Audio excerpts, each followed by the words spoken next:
Welcome back, you legends. I'm Dr. Cal. This is going to be an incredibly important impromptu update. I did not plan on making a video, but something extremely suspicious happened yesterday that I noticed on two critical charts that I simply had to make this update.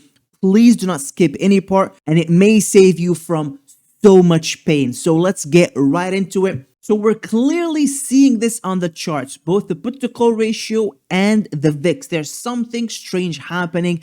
The market is turning excessively pessimistic, even though we haven't yet broken this key neckline at 466 on the SPY. Why is this important? Well, because this kind of hidden divergence actually called this local bottom, and we had a counter trend rally formed the final top in the market. Not saying that is going to happen. I simply do not know. I'm sharing this because there's a very clear and practical approach to dealing with things like this. This is the stock market map for yesterday. The stock market declined as expected, led by the small caps, the Russell, and the tech heavy NASDAQ. We take a look at the different sectors. Yesterday was a weird mix. We had rotation into consumer defensives and healthcare, but also rotation out of real estate and utilities. Typically, we see utilities and defensives both lead when the market is rotating defensively, when the market is pessimistic. Now we're getting a bit of a weird mix. We're also getting technology leading. We usually get technology lagging when the market is selling off. So this is a weird mix. And something even more suspicious and strange happened yesterday that I have to show you. So this is the daily chart for the S&P 500. And as you notice, we've been calling a top to take place last Friday. That's exactly what happened, right? We topped Friday exactly as we expected. If you've been following the videos, you will know that as a result, we got a sell-off to start the week on Tuesday, exactly as we expected. We expected the week to begin with a sell-off. We got a follow-up to the downside yesterday, Wednesday, and now something strange is happening. Now, legends, I'm going to let you in on a secret recipe that I've been using consistently to spot trend changes. If you don't use moving averages on your chart, you absolutely have to. The moving averages that I personally use are the 5-day, this green and red moving average. It is the short-term moving average. As long as the market is closing above it, it means the market is in a short-term uptrend. When we get two closes below it, it means the uptrend is being threatened. Below that, this cyan and orange moving average is the 10-day moving average. And after specific market structures like bearish wedges or bullish wedges, if we get a break above or below this key moving average, it opens the door for more upside or downside. That's why I track it. The next moving average is the 20-day moving average. This has to be one of the most important moving averages because if you notice, legends, throughout the rally last summer in 2023, the 20-day moving average held perfectly up until the uptrend ended right here on August the 2nd, and we broke below it. You notice, legends, we retraced all the way back to the 20-day, then we did it again when we held above it twice, even though we had a bearish divergence here, equal highs on the daily chart, a lower high on the RSI, simply because we held the 20-day and we formed multiple indecision candles that told us that the market may have one final squeeze coming. Okay, so why do I mention that? Well, if you notice, legends, in this uptrend, we broke below the 20-day moving average twice, then held, and then rallied again. And just eyeballing the chart yesterday after we formed this bullish hammer candle, I suspected that we may be now respecting an uptrend that connects yesterday's low and the Friday low from January the 5th. So what I did was I layered on top a moving average that I rarely use, and it's the 26 exponential moving average. It is this purple line. And what do you notice, legends? This uptrend has so far respected the 26 EMA. Now, The 26 EMA is not just an arbitrary moving average, it is part of the MACD and PPO indicators. It is also part of the 5, 12, 26 strategy, which is a super trend strategy. So it is not arbitrary. In fact, as long as the market holds above the 26, it is largely believed that the uptrend is intact. Now, if I take a look at the summer 2023 rally, if you notice, legends, we were respecting the 20-day moving average. Once we broke below it, it ended the uptrend. In this current uptrend, we're not respecting the 20. This uptrend is following the 26 EMA. Yes, we have a nasty bearish divergence. If you notice, higher highs on the daily chart, significantly lower highs on the RSI. This is a classical bearish divergence, a 3-point bearish divergence, right? 1, 2, 3 points. And if I take a look at the midsummer period, we had a clear bearish divergence, higher high on the daily chart, significantly lower high on the RSI. However, the uptrend was rescued at the absolute last minute, and we got one final push higher. Now, I want to measure from the bottom, the March bottom, to this double top. So let's take a look. It's about 16.8%, okay? That's very important because what do you notice, legends? If I measure from the October bottom to this double top, it's 16.8%. How funny. That's a funny coincidence, isn't it? Right? That's a very weird coincidence. And I don't believe in coincidences. Now we have price action holding above the 26 EMA to close the day. I don't believe that's a coincidence. We have the market rallying exactly by 16.8%, just like the March to mid-summer rally. If you appreciate these video updates, legends, please smash the like button right in the face. That's the best way to tell me that you want more of these videos. So please do that as you're watching if you want me to continue to upload these key video updates. If you want to have direct access in real time to all of these key market updates, you can join a trading community. It's where I post all of my trades, my investments, all of my analysis in real time. It's $35.75 a month if you go for the annual membership discount. Please remember to click pay annually. That's the only way to get the discount. Otherwise, the payment will be canceled. There's a summary down below here that explains what is part of this trading community, what exactly you're going to get. This is the best possible way to support the channel if that's something you want to do. Other ways you can support the channel completely for free is simply to smash that like button right in the face. Thank you so much, everybody, for your legendary support. Now, why do I say all of this stuff? I'm going to give you a very practical solution to dealing with something like this. Now, the longer term trend indicators, things like the put to call ratio, the PC, have already turned negative. Now, we already have a sell signal that formed last week. Throughout the mid-summer period, we did not have a put to call ratio sell signal. We have the exact same look on our breadth indicators. This is the 50-day breadth for the S&P 500 up top. It looks at the percent of stocks in the S&P 500 index that are trading above their 50-day moving average. Okay, why does that matter? Well, breadth is essential. It begins to expand and make higher lows as the market is bottoming. Case in point, we called the October bottom based on this very clear bullish divergence.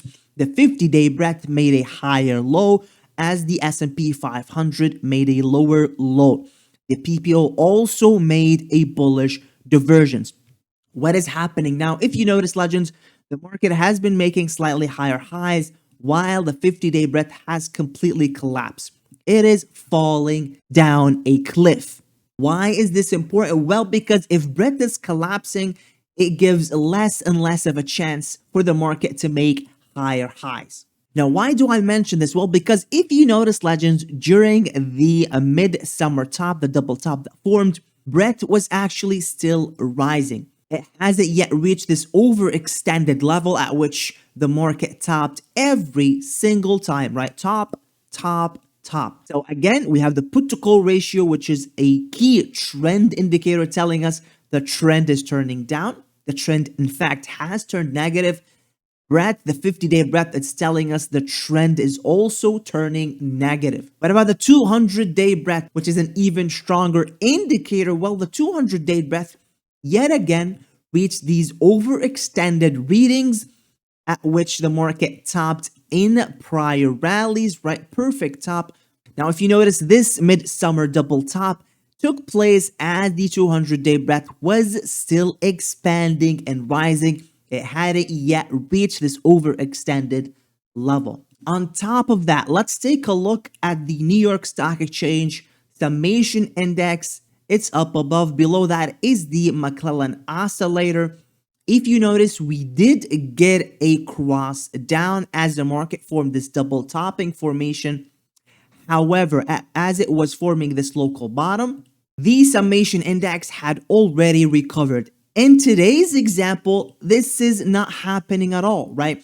The summation index is turning down. It is expanding to the downside, right? So long-term trend indicators, we have the put to call ratio, the summation index, and breadth, all much, much, much worse off today than they were at the double top in the midsummer.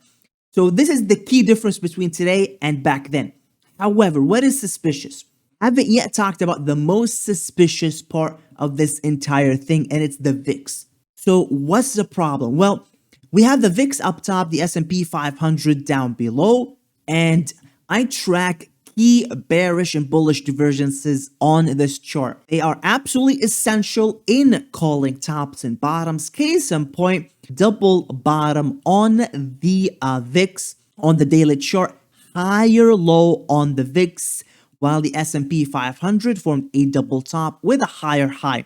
This is a clear bearish divergence. Why? Well, when the market makes a higher high, the VIX should make a lower low. It did not do that. It told us that the market was turning bearish, and in fact, it called the top perfectly, and we had two sell-offs since then. These bearish divergences are also essential because they also call bottoms. If you notice, the VIX formed this double top, lower high on the second top as the market was forming this double bottom with a lower low on the second bottom. This confirmed the bottom, the October bottom. That's why we called the bottom to the exact day when it happened. So where is the suspicion?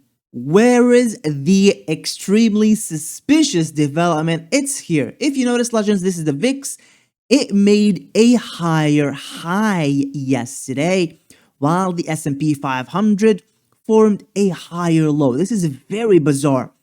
When you see the VIX making a higher high, usually it is because the S&P 500 has made a significantly lower low. Here's a case in point, high versus this high, significantly higher high. It is because the S&P 500 had sold off significantly. It made a lower low. That's why we had a second breakout in the VIX with a higher high.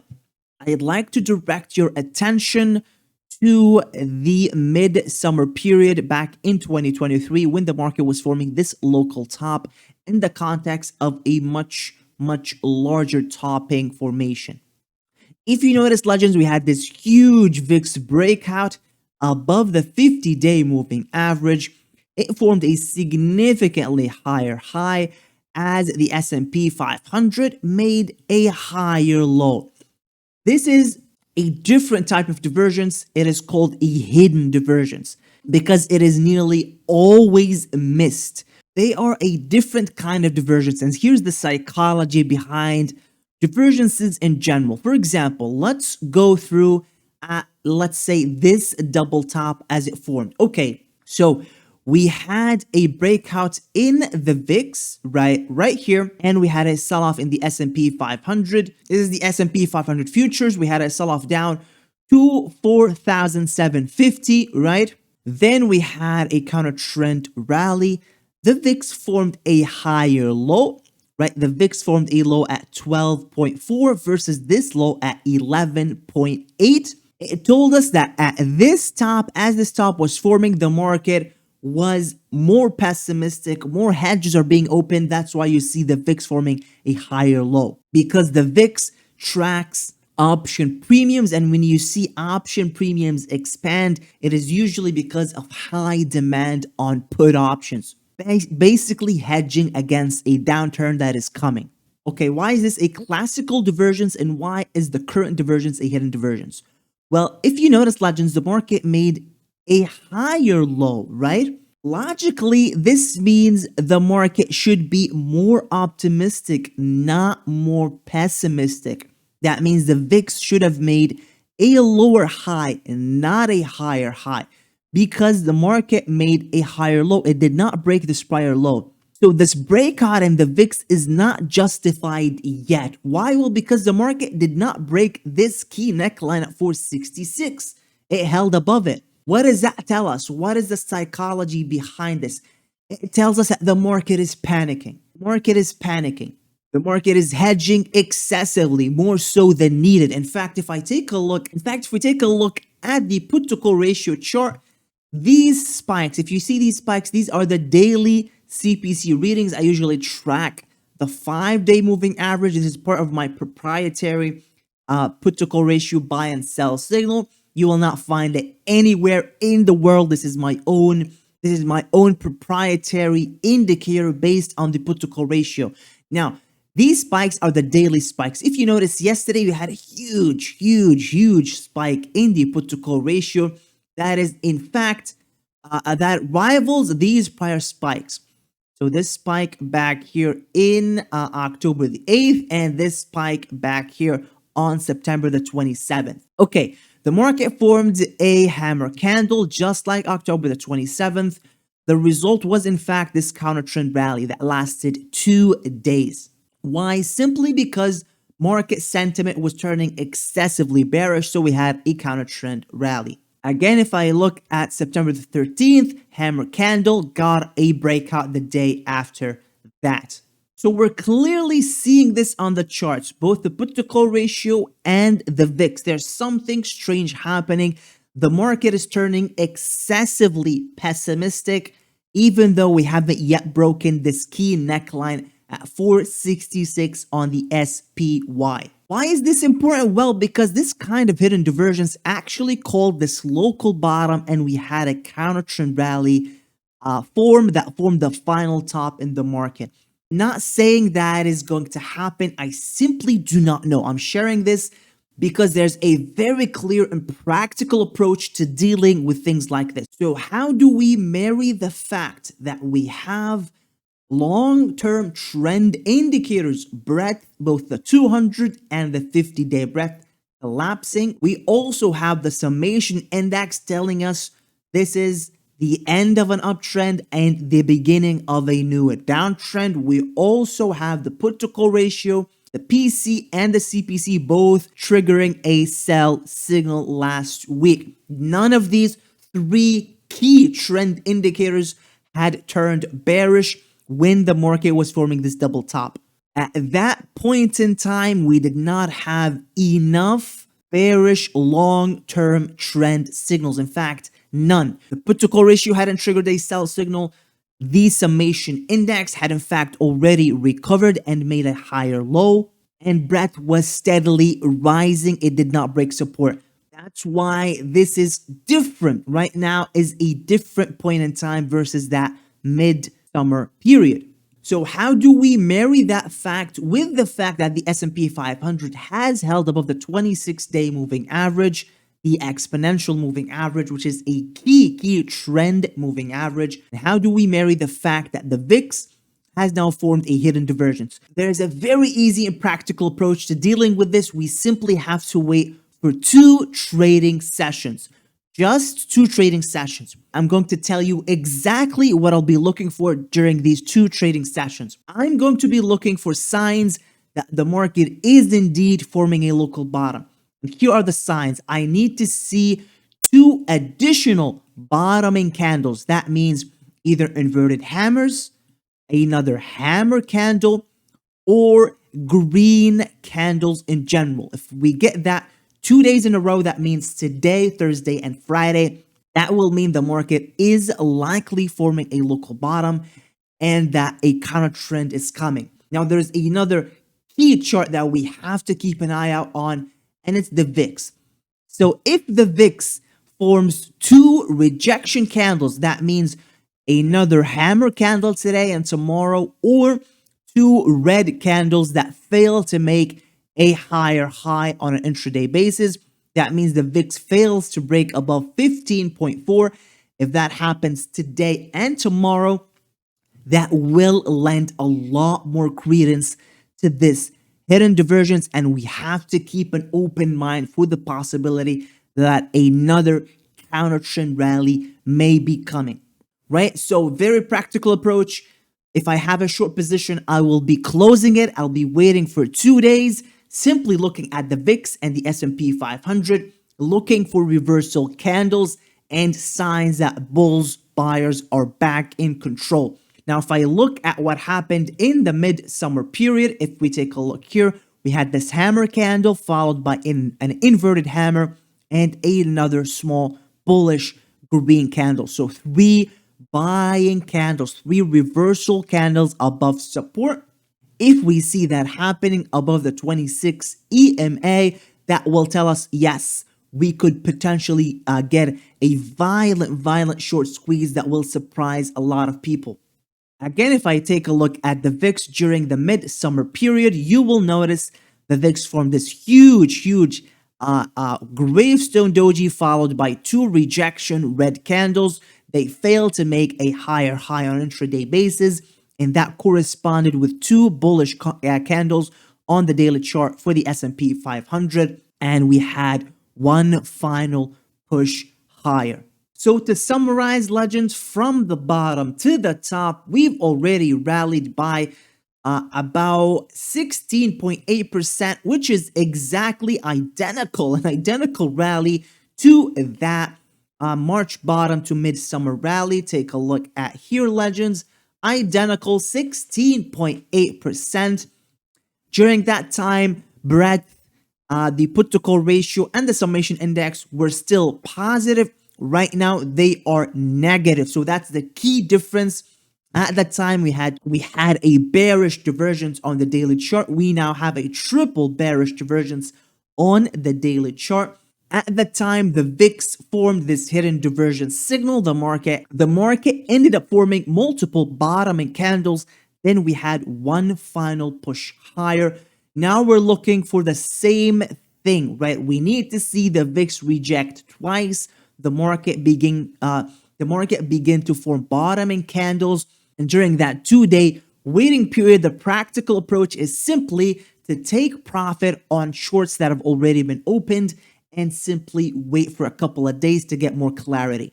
If the market breaks the 26-day EMA, we know the uptrend is over, and this hidden divergence will burn itself out, and it will not matter. The market will continue to sell off. However, if the market continues to hold over the 26-day EMA, the VIX begins to turn back down. The market begins to form bullish reversal candles. We have to be open to the possibility that a nasty short squeeze may be coming. So in summary, legends, long-term trend indicators still bearish. Short-term, we have two suspicious developments: the close of the 26-day EMA, as well as the VIX forming a hidden divergence. The most practical approach to observing these signals is to simply take profit and open shorts, wait for a couple of days, wait to see if we get confirmation from the VIX and the S&P 500 daily chart that we are indeed now forming a small local bottom and getting a counter trend rally. If the 26 EMA fails and the VIX continues to move higher, we know that these two short-term bullish signals, the VIX hidden divergence and the daily close above the 26 EMA, are invalid, and then we continue to trend the trend down. To close this out, I want to share the 1-hour chart. Now, yesterday I covered this in real time in the trading community. We closed below all of our key moving averages. The market attempted a rally. It failed at resistance. which is this range between 472.5 and 473.5, this red box of resistance. Another key sign to look for is if the market manages to clear 473.5 and closes above it, right? If we get a close above, and we also break above this descending resistance line, at that point, we will know that yes, a counter trend rally is coming, and we have to position ourselves accordingly. Now, legends, in terms of fear and greed, we are getting a huge decline in the fear and greed reading. Again, looks much worse than the mid-July period when the market was still very greedy. Stock price strength is turning down decisively. Breadth is collapsing. Put-to-call ratio expanding. The VIX is above the 50-day moving average. All of these long-term trend indicators tell us the market is still in a downtrend. We just have to be careful in the next 2 trading sessions, just out of abundance of caution. I don't want anybody to lose money. I genuinely want these videos to help as many people as possible. If you found value in this video, please smash the like button on your way out. If you watched till the end and you did not enjoy the video, I still thank you for your time and attention. That's all I have for you today, legends. Thank you so much for watching, and I'll catch you in the next one. Bye-bye.